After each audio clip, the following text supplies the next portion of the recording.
बिस्मिल्लाहिर्रहमानिर्रहीम। Welcome to my channel UPI pension news update. I hope कि आप सब ठीक ठाक होंगे। आज का हमारा टॉपिक है यूपीआई के हवाले से बड़ी खबर।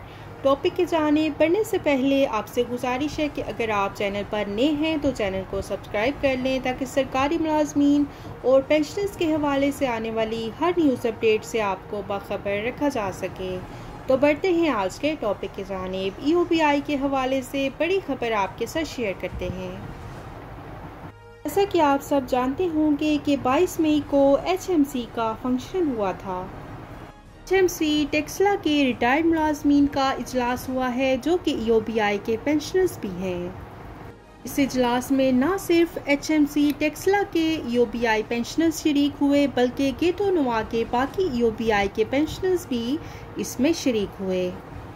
इजलास में यूपीआई के पेंशन नुमाइंदगान ने यूपीआई के पेंशनर्स के मसाइल को डिस्कस किया और ज़फ़र इकबाल जो कि एम्प्लॉयज़ यूनियन के साबिक सदर भी हैं, उन्होंने भी इस इजलास में शिरकत की।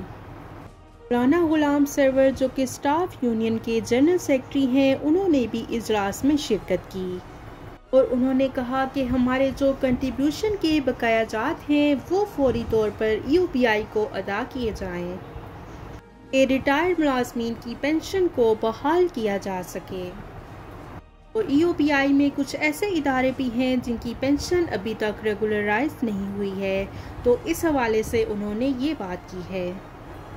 जैसा कि पाकिस्तान स्टील मिल के पेंशनर्स यूपीआई की पेंशन में इजाफे के हवाले से भी वहां पर बहुत सी बातें की गई और इसके अलावा एचएमसी के बुजुर्ग पेंशनर्स के जो बकाया जात हैं उनकी वापसी के लिए भी बात की गई। और इजलास के बाद तमाम शुरा ने दोनों हाथ उठाकर करारदादों की मंजूरी दी। चौधरी मोहम्मद अशरफ और मौलाना गुलाम सरवर, ज़फ़र इकबाल, हुसैन मलिक और राजा जमशेद, मलिक रियाज और राना आफ्ताब शामिल हैं। और इस कमेटी की मंजूरी के बाद इजलास इख्तिताम पजीर हुआ। इन तमाम शुरा ने इसकी मंजूरी दी।